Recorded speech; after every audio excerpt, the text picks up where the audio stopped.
Hoje vamos falar sobre Deuteronômio, capítulo 21, capítulo 22 e capítulo 23. Basicamente, a gente viu ontem várias leis. Hoje a gente está continuando essas leis. Mais leis hoje. Vamos lá. Deuteronômio, capítulo 21. Que ele vai falar sobre, do versículo 1 até o versículo 9, acerca da expiação por morte, cujo autor é desconhecido. Bom, basicamente, o texto vai dizer que se aparecer alguém morto, eles vão à vizinhança mais próxima, né, na cidade mais próxima, e um processo de purificação. Os anciãos ali do local, eles vão se purificar por conta dessa morte aí, mostrando que eles não sabem quem matou, né? Depois do versículo 10 até o versículo 14, a gente vai ver a lei a respeito da mulher prisioneira, como eu disse, né? Essas leis aqui, elas vão estar muito relacionadas a essa nova empreitada que eles realmente entrarem na Terra. Então, essa é uma lei que você não vai ver antes, mas aqui a gente vai ver como deveria ser esse procedimento. Bom, basicamente,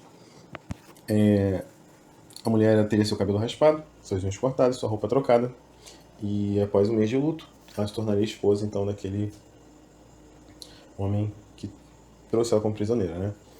Porque basicamente a ordem de Deus era: mata todos os homens, mulheres, crianças, gado, as coisas vocês vão manter. Então aqui é para trazer essa mulher aqui, como deveria tratar, e caso ele fosse despedir, ele não vai poder liberar ela tranquilamente. Versículo 15 ao versículo 17 vai falar do direito do primogênito, que basicamente aqui ele vai dizer o seguinte: que se um homem ele se casa com uma mulher que ele não ama, e ela te dá um filho, né, sendo esse o primogênito, e a segunda mulher, né, a que você ama, ela tem um filho, você não pode abençoar essa que você não ama só porque você ama. Mas o direito do primogênito é para aquele primeiro filho, mesmo que seja da mulher que ele não ama. Então, basicamente, esse trecho vai falar acerca disso.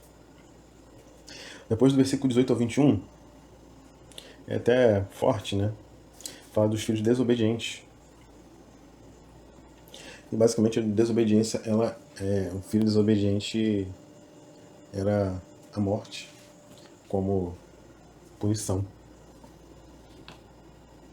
Olha o que diz o versículo 20.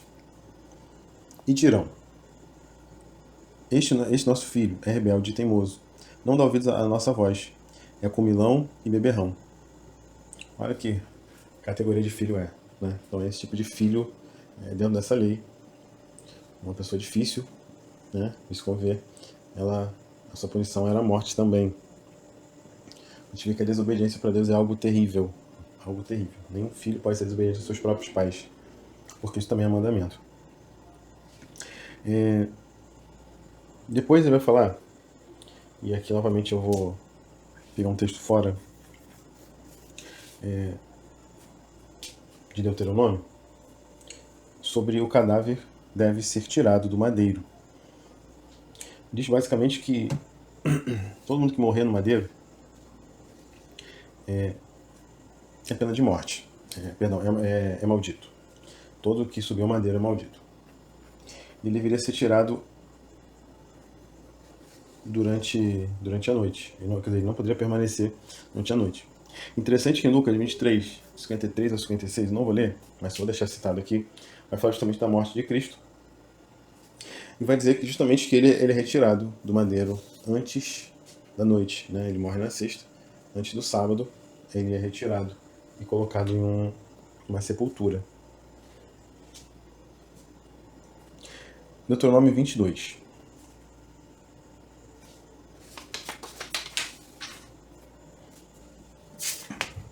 Vamos ver do versículo. Ele está. Versículo 1 ao versículo 4 vai falar sobre a lei a respeito do que se perdeu. Diz assim: se você notar que um boi ou uma ovelha de seu compatriota se extraviou, não se omita, mas sem falta, leve os animais de volta ao dono. Se este não for seu vizinho ou for alguém que você não conhece, leve os animais para casa e fique com eles até que o dono venha buscá-los. Então você os entregará a ele. Faça o mesmo com o jumento, com a roupa ou qualquer coisa que seu compatriota perder e que você achar. Você não pode se omitir. É interessante que a gente acha carteira na rua, acha as coisas e guarda e usa o dinheiro dos outros. Né? Ah, não achei ninguém, não tinha ninguém, então justamente a lei manda a gente observar isso. Que a gente não deve ficar com nada de outra pessoa. Depois do versículo 5 até o versículo 12, ele vai mostrar diversas leis, várias, são picadinhas assim, uma listinha, né? Faça isso, não faça aquilo, faça aquilo, não faça aquilo. Mas eu vou só ler uma delas, que essa me chamou a atenção. Versículo 8.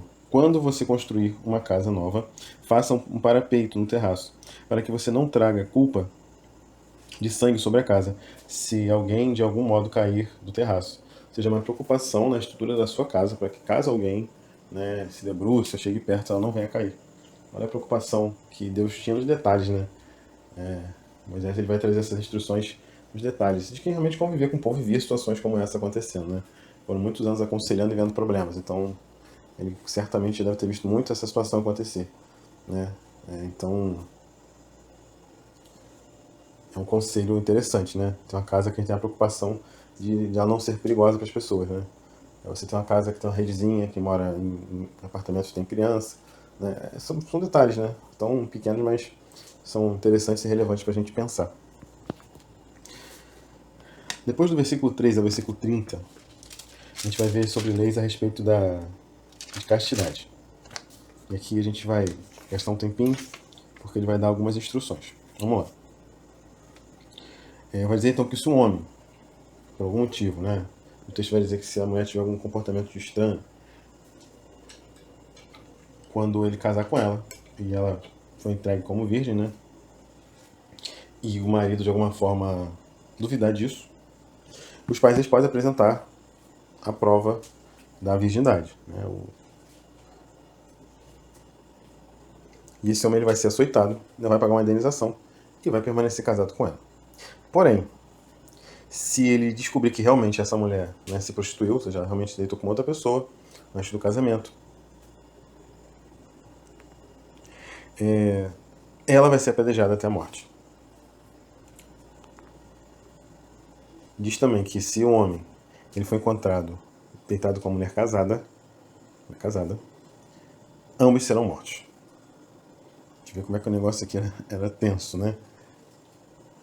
Pecado não era uma brincadeira para Deus. Nunca foi, né? Hoje a gente leva como se fosse uma brincadeira. Ah, Deus perdoa. Vai nessa. Aí depois ele vai dizer sobre duas situações sobre a mulher virgem. A primeira ele vai dizer que se ela for uma mulher virgem e ela tiver um contrato de casamento, ela está prometida para alguém, e ela entrar numa cidade, e um homem tiver relações com ela, ambos vão morrer. Ambos serão mortos. Por quê? Porque o texto vai dizer que ele profanou a mulher, ele fez o que não devia, e ela não gritou. Deus diz que ela não gritou. Ou seja, ela não tentou nada, não se opôs a ele, né? Deixou. Esse caso aqui é o caso que ela deixou. O outro caso, muito parecido com esse, é quando esse homem ele força a relação com ela. Né? A mesma situação. Mulher prometida, o cara vai, só que agora nesse caso é quando ele vai forçar. O outro é quando o cara seduz e ela caiu, foi tranquilo, pá, né? Caiu na dele, de boa. Essa é quando realmente existe um estupro, né? Nesse caso, ele morre. E já existe outro caso, né? Da mulher que não está prometida a ninguém, mas é virgem, tá ali de boa ali, né? Aproveitando a sua virgindade, sem preocupação. E se ela tiver relações, né? O cara vier ter relações com ela, ele vai ter que casar com essa mulher, ainda vai pagar uma espécie de indenização, né? Tem que pagar um valor pro pai dela e eles vão casar. E o último versículo, versículo 30, vai falar sobre que o homem não pode ter relações com a sua madrasta. Não pode. Deuteronômio 23. Vai falar sobre as pessoas que são excluídas das assembleias, ou seja, quem não poderia estar em momentos solenes, em momentos ali de culto, vamos dizer assim. Versículo 1, versículo 8, ele vai definir com detalhes que categorias de pessoas, que situações realmente não poderia. Porque a gente já viu, né, que para o culto ao Senhor tem uma questão de pureza, impureza e tal, então aqui ele vai definir muito bem quais são os critérios. Versículo 9 e versículo 14 vai falar sobre santidade do acampamento. E vai destacar duas coisas, né, que tornariam impuras, que não poderia acontecer. Um homem ter poluição noturna, né? Não é que ele não pode, mas caso ele tenha, ele vai ficar impuro, né? Processo de purificação que a gente já conhece, naquele dia ele vai ficar impuro. Ou não. E a outra situação que ele vai dizer é que todo soldado ele tem que tem que ter sempre uma pazinha nas suas ferramentas. Quando ele quiser evacuar, ele vai ter que sair do arraial, né? Sair do acampamento, no caso, vai ser sua necessidade do lado de fora, né? Porque o acampamento é um lugar sagrado, porque Deus está no meio ali, andando no meio do povo. Não deveria ter fezes no meio do acampamento. Estou sendo bem dinâmico hoje, né? Dando só alguns pontos, porque hoje é praticamente só lei, né? Algumas eu estou gastando um pouco mais de tempo. Assim, não dá para a gente centralizar um assunto, porque são vários assuntos diferentes. E no final a gente faz um comentário, só com uma reflexão para hoje. Depois do versículo 15 ao versículo 20, vai falar a respeito dos fugitivos, das prostitutas e usura. Bom, basicamente, sobre os fugitivos, ele manda dar abrigo para aquele que precisa de um socorro ali, né? Precisa de um pouso. Sobre a prostituta, versículo 17 e versículo 18. Diz assim: das filhas de Israel não haverá quem se prostitua no serviço do templo, nem dos filhos de Israel haverá quem o faça. Não permitam que o salário pago à prostituta ou prostituto por qualquer voto seja trazido à casa do Senhor, seu Deus, porque uma ou outra coisa são igualmente abomináveis ao Senhor, seu Deus. Então aqui ele está mostrando que, primeiro, a prostituição é algo errado, né? Algo que Deus condena. Ele não quer isso no meio dos filhos de Israel, de forma nenhuma. E diz que esse dinheiro, né, é adquirido de uma forma que não agrada a Deus. Ele não deve ser usado no templo. Isso se a gente for aplicar, mais ou menos, é como se a gente pegasse dinheiro de jogo, ou até da própria prostituição, né? E de outras coisas e realmente trazer para a casa de Deus. Né? Não estou dizendo bem superficialmente essa comparação que a gente tem hoje, tá? Mas seria mais ou menos isso. Né? Cuidado com o dinheiro que você traz para a igreja. Tem que ser um dinheiro do seu suor, do seu trabalho, não de coisa ilícita. Porque você está ofertando a Deus. Né? Então Deus não aceitaria uma oferta de uma coisa errada. Né? Ele é santo. Não guarda nada dessas coisas pecaminosas e erradas que a gente já viu, cansa de ver aqui, né, nos textos. Então imagina se ele vai querer dinheiro disso, porque Deus não quer dinheiro, na verdade, de ninguém. Deus não quer, Deus não precisa. Né?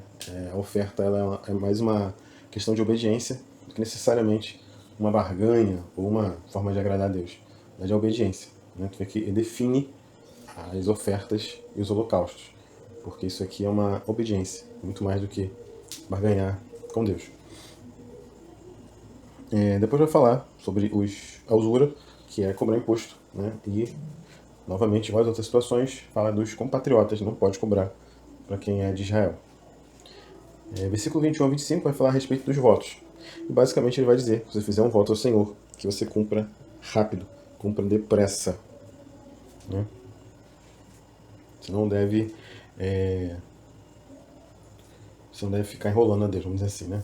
Ficar enganando a Deus. Bom, basicamente, nossa conversa hoje até foi um pouco mais curta, mas ela foi mais só a gente apresentando algumas informações, algumas leis, que basicamente vão compor esse... A gente está finalizando, na verdade, o discurso de Moisés, tá? Então, a gente está aqui chegando ao final. Basicamente, a gente tem só mais amanhã e mais algumas leis, né? Encerrando esse discurso. Esse é o segundo discurso de Moisés. Então depois a gente vai entrar no terceiro e quarto, no mesmo dia, e depois a gente vai encerrar essa carta aqui, essa lei, né? Esse livro. E eu quero deixar para hoje só isso. A gente falou sobre as fezes, né? Que não deveriam estar no meio. Falamos sobre o dinheiro ilícito que é trazido para o templo. Então, sobre isso, eu gostaria só de dizer que você não pode misturar coisas impuras com coisas puras. Não vamos misturar as coisas de Deus com qualquer outra coisa. Nós não deveremos nos misturar. Quando eu falo não nos misturar, não estou dizendo que a gente não possa conviver com pessoas pecadoras, porque somos também pecadores. Esse é o nosso mal, achar que a gente é muito santo além das outras e desprezar. Nós somos pecadores da mesma forma, só que somos pecadores lavados e remidos pelo sangue do Cordeiro, porém pecadores. Eu quero dizer isso, que nós vamos tirar do meio de nós todas as impurezas das nossas vidas. porque Deus ele habita no meio de nós, né? Deus habita em nós. Né? Agora o discurso muda, né? Dentro do Evangelho a gente entende que agora o Espírito Santo, ou seja, Deus ele habita dentro de nós, não mais está à nossa volta, ele habita em nós. Então se ele habita em nós, nós precisamos ter uma vida de santidade em relação a Deus. Que Deus te abençoe, que o Espírito Santo venha abrir o seu coração para que essa palavra entre e faça morada nela, que você venha querer buscar uma vida de santidade em relação a Deus, que venha tirar do meio do acampamento da sua vida tudo aquilo que desagrada a Deus. Que Deus te abençoe em nome de Jesus.